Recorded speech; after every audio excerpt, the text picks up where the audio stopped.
A quiet evening at home ended with the sound of gunfire. 2 shots, 2 targets, but only 1 victim. It is very unusual to have a survivor in a violent crime like this, especially one who can provide key details. Both the survivor and the crime scene offered valuable clues about the attackers. It was critical to understand the connection between the offenders and the crime scene. We suspected the victim's house may hold the key to solving this case.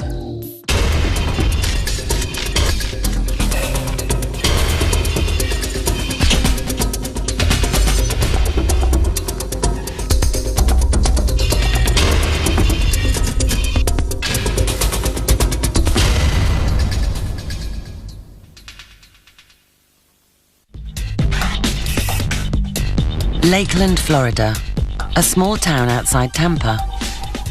This is usually a fairly quiet place, but that was about to change. Early in the evening, police received a call from a worried neighbor. She heard shots coming from next door.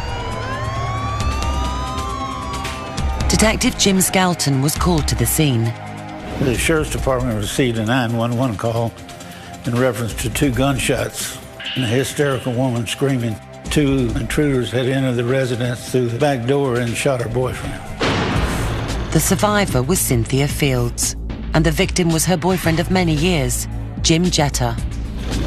After shooting her boyfriend, they aimed a shotgun at her, was sitting on the couch, and fired 1 round and missed. Not according to her, they left out the back door. Special Agent Tommy Ray, 17-year veteran of the Florida Department of Law Enforcement, joined the investigation. Cynthia was checked on the scene by the EMTs. She was then transported to the Lakeland Regional Hospital. As night fell, a dog team searched for the killer's scent, but came up empty. The forensic team didn't fare much better. Sheriff's deputies as well as investigators canvassed the scene. There was no shoe impressions, no latent fingerprints, no tire tracks, either in the driveway area or off to the side of the road. The offenders seemed to have vanished without a trace. But could they have left something behind? They fired into the coffee table.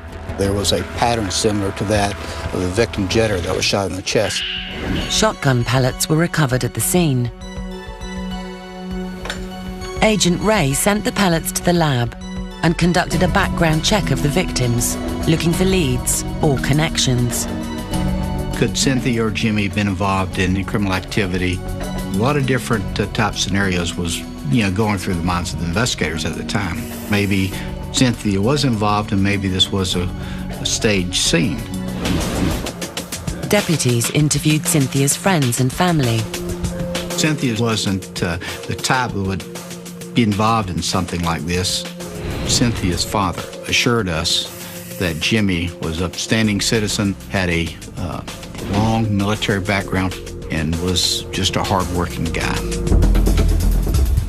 Agent Ray's investigation showed that Cynthia and Jim were a quiet couple without any apparent enemies. Both had no involvement in any kind of illegal activities whatsoever. But Cynthia remained the only eyewitness to the murder. Once she was released from the hospital, Agent Ray brought her to the station to look at mugshots while her memory was still fresh. We showed Cynthia a photo pack of individuals from the area that were involved in burglaries and other various crimes. We were hoping Cynthia could identify one of the individuals, but she was unable to do so. As none of the faces in the mugshots were familiar to Cynthia, Agent Ray decided on another approach. We had a crime scene sketch artist there so she could give the best description of the suspects at that time. Cynthia had no trouble recalling what they looked like. She said, they were 2 white males and that she would never forget their face.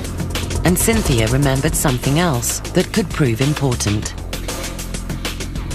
She said that a small blue car, had circled the block the day prior. Police released the drawings and a detailed description of the offenders. This is the homicide that occurred off Cumbie Road and Everett Street. But both the suspects are white males between 5'7" and 5'10", mid-20s. With the sketches in hand, deputies hit the streets. But no one came forward with an ID or a tip-off. Police were without a lead.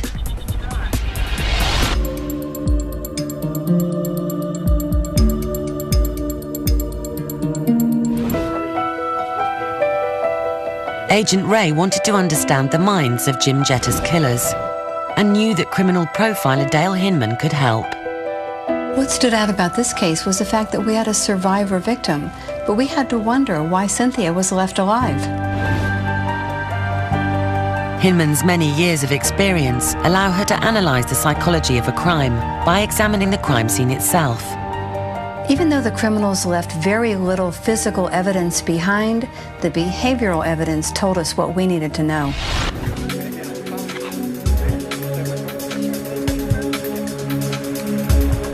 It's always important to see where the crime took place. We thought there may be additional clues at the scene that may suggest why Cynthia and Jim were targeted.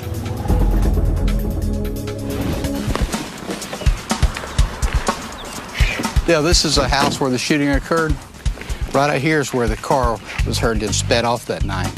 But according to Cynthia, the day prior, there was a blue car that she saw circle the block that she reported. To Agent Hinman, that suggested an intriguing possibility. We could have somebody circling the block waiting to pick up the offenders after the crime was committed, so potentially we could have a third offender who was involved. Yes, we could. If there was a getaway driver, his identity remained as much of a mystery as the two killers. What was the point of entry? It's around back, let me show you. Yeah, when we came to the back here, we found that the screen was ripped. Right here's where the victim, Jimmy and Cynthia, were at the time. They were sitting on the couch. They were watching a movie. What were the lighting conditions in the room? The television was the only thing that was on at the time. Well, what had happened is when the two guys come rushing in, the suspects, one had the sawed-off shotgun. Jimmy was in shot, point blank, to the chest, table. The offenders then shot at Cynthia from point-blank range, but somehow missed. It's interesting that as close as the offender is to both of the victims, that he missed her. Was there any evidence recovered that would help us to understand what else occurred here? There was pellets that was recovered at the autopsy that we forwarded to the FDLE crime lab. Perhaps the ballistics lab can give us some more information on how this happened. The investigators first had to rule out the most obvious motive. Was anything taken? According to Cynthia, this is the bedroom they ran into. They were here for just a matter of seconds. There was a couple of drawers that were open, then they ran out the back door the same way they came in. They seemed to know the layout of the house, and they acted like they were looking for something specific in the bedroom. The signs indicated theft, yet nothing had been taken. Perhaps they're just very paranoid and very excitable and have committed this crime, somewhat in a frenzy. Sounds like this was a planned incident where the individuals came here looking for something, and whatever they expected to be here was just absolutely not here. So what were they looking for? Hinman needed to review the case file. Cynthia described the offenders as being very aggressive and out of control. This suggested to us the offenders may have been using a drug like cocaine. That would explain why they missed her. Agent Hinman's profile was starting to come together. The fact that they went straight to the bedroom suggested that they were expecting to find something specific. We thought they were looking for drugs, and even though they didn't find any, they knew just where to go. The crime scene told Hinman that the killers could have been high on drugs and inexperienced with shotguns, but she wanted to be sure. People who have never used a shotgun probably imagine that the pellets would cause a plate-sized hole. So how could they expect to miss a target at such close range? Hinman and Ray met with ballistic technician Cara Tallman to see what this kind of weapon can do from short distances. We're very interested in seeing the shotgun pattern so we can try to determine what happened at the crime scene. Technician Tallman set up a demonstration. She fired a similar shotgun from different distances. This is our pattern at 1 foot. You have no separation of the shot quite yet. At 5 feet, we have definite individual pellets have gone through around the edges. From a few feet, a short barrel shotgun shoots a tight pattern, not a wide spray of pellets. When the offender shot at Cynthia, he probably assumed he had killed her. This suggested to us that he was not that familiar with shooting a shotgun. The tests showed that the offenders were amateur marksmen and reinforced Agent Hinman's original profile about their behavior.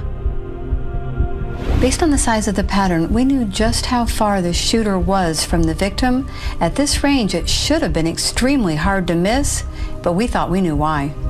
Because Cynthia described the offenders as being very frantic and looking for something, perhaps he's been involved in drug use, so it's more frenzied, more aggressive. Had the killers been looking for drugs? And if so, why had they chosen Jim and Cynthia? So far, the investigation has shown that Jimmy and Cynthia have no criminal background at all. There's no appearance of any kind of drug use between the two at all. The victims had no connection to the drug world. But what about their house? Jimmy and Cynthia just moved in 2 weeks prior. Well, since the shooter appeared to be looking in the house for drugs, perhaps we should be looking at who lived in the house before they moved in. With this new possibility, Agent Ray brought in his colleague, Detective Brian Price, from the Sheriff's Office.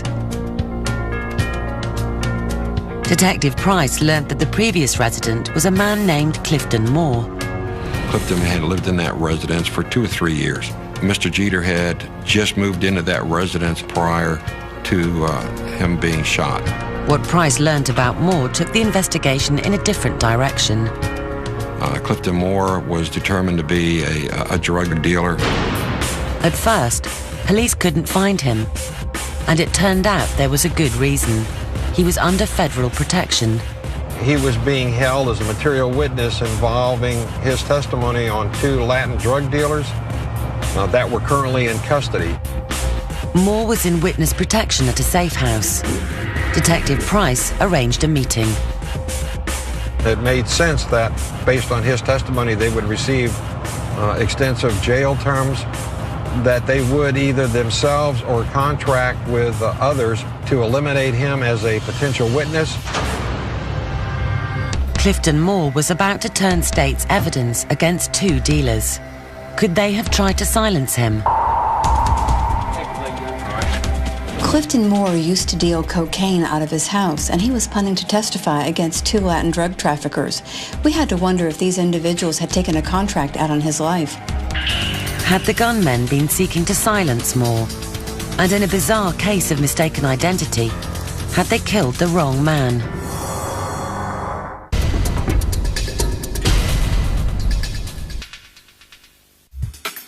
Jim Jeter had been murdered.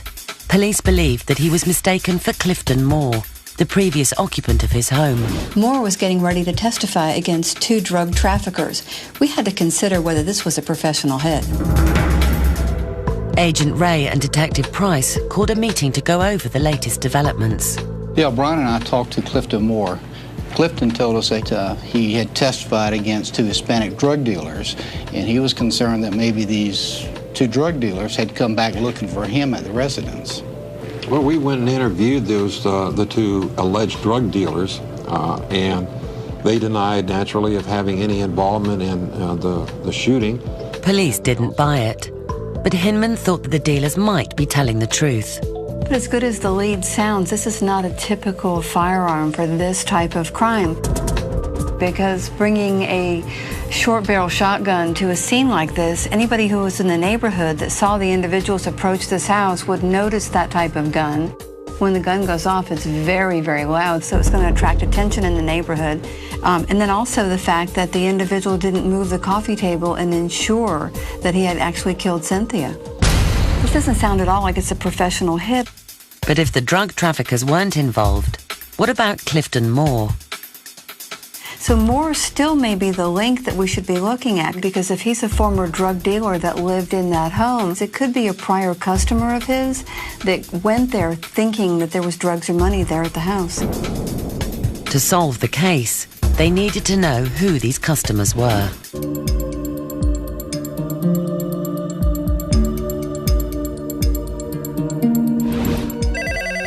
Then, Agent Ray received a surprising call. It was about 8:30 when I received a phone call. The guy said they had some information on a homicide case, if I could take care of some active warrants for petty theft and DUI. The caller wouldn't give his name or say to which homicide he was referring. He wanted to make a deal. But Agent Ray was skeptical. It's very rare that you get a call where someone says that I can definitely clear up a murder case. But if the caller could help, Agent Ray was willing to talk. And I assured him if he wasn't involved in the homicide, which he stated he wasn't, that we would do everything we could to help take care of the misdemeanor warrants. Even though the caller wouldn't provide details of the crime, Agent Ray agreed to a meeting. The caller said he would be standing in front of the Greyhound bus station. The investigators waited on the corner, not knowing whether he was going to arrive. And when he did, Agent Ray was stunned. It was someone police had seen before. The caller's name was Joel Kegley. Kegley's photo was in the original photo pack that was shown to Cynthia Fields, but she didn't recognize him. After I picked Joel up from the bus station, he directed me across town, and it didn't take long to realize that he was directing me to Jim and Cynthia's house. As his directions led Ray towards the Jetta crime scene, Kegley started to talk about a murder he had witnessed. He pointed out Jim and Cynthia's house. In asking him some of the details of what had occurred, he stated that two guys entered the house. He heard two gunshots. When I asked him where he was at when he heard the gunshots, he stated that he was in the bushes hiding. Alarm bells started to go off for investigators. Kegley said he had been hiding at the time of the murder. That was suspicious. They realized he wasn't just a witness. We knew from the details that Joel gave us that he was definitely a lot more involved than what he had indicated. We believed that he was probably the getaway driver. When he was pressed about inconsistencies in his story, Kegley admitted that he was in the getaway car the night of Jetta's murder. But two other men had entered the house, Raymond Eldridge and Richard Harris. Kegley told the investigators that Eldridge and Harris were high on cocaine on the night of the murder. That's probably why it happened the way it did. He said that they were known for robbing drug dealers and that he brought these two guys to the residence to rob Clifton Moore, who was a cocaine dealer that Joel Kegley had dealt with in the past. The information about a blue car spotted circling the house the night before the murder began to make sense. Joel Kegley had been to the house before and he knew the layout. He went with the other two men to case the neighborhood the day before the attack. Kegley told them the layout of the house, but not what Clifton Moore looked like. The pieces now began to come together. The offenders thought that Jim Jetta was Clifton Moore. Special Agent Ray called off the deal and arrested Joel Kegley. The hunt began for Raymond Eldridge and Richard Harris. We knew that we needed to find the other two guys that Joel had described, the two killers that had actually gone into the house. Eldridge and Harris weren't at large. In fact, they were already in jail for a bank robbery, having been arrested 2 days after the Jetta murder. After we had identified Richard and Ray and had gotten arrest photos of them, we made photo packs to show Cynthia Fields, a surviving victim. She immediately pointed to Richard Harris and Raymond Eldridge and said, "There's no doubt." It just took her a matter of seconds. But what about Joel Kegley? The fact that Joel said he was outside the house made sense. If he was the getaway driver, Cynthia wouldn't have seen him. That's why she couldn't recognize him in the photos.